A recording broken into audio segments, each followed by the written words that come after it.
L'avenir s'assombrit de jour en jour pour Pierre Palmade.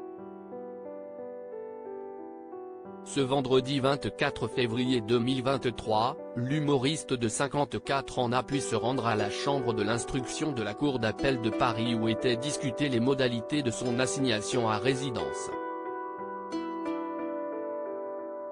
Son placement en détention provisoire avait été requis après le grave accident de voiture en Seine-et-Marne qu'il a provoqué il y a 2 semaines alors qu'il était sous l'emprise de la cocaïne, faisant 3 blessés graves, un homme, son fils de 6 ans et sa belle-sœur enceinte d'un peu plus de 6 mois qui a perdu son bébé.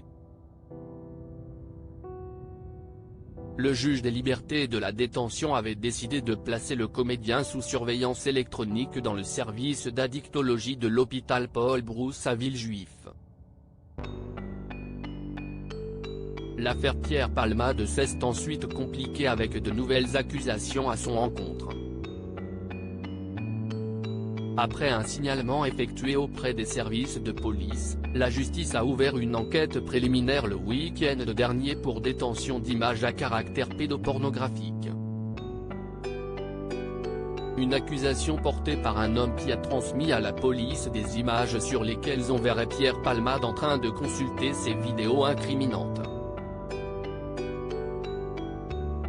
Un deuxième individu a été placé en garde à vue jeudi dernier dans le cadre de cette nouvelle enquête visant l'humoriste. Si le premier témoin a été remis en liberté, le second doit être présenté ce samedi à un juge d'instruction. L'audition pourrait mener à sa mise en examen.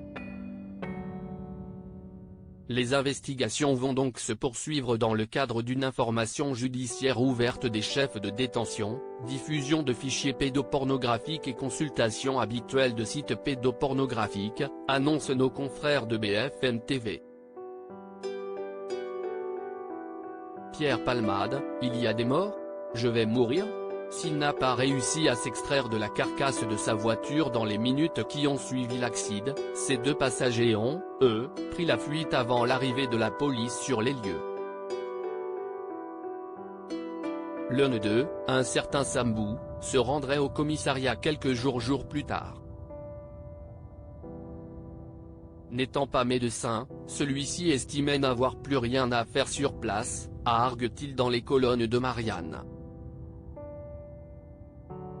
Le compagnon de route de Pierre Palmade se souvient également des premiers mots du comédien, inquiet pour les passages du véhicule qu'il avait percuté.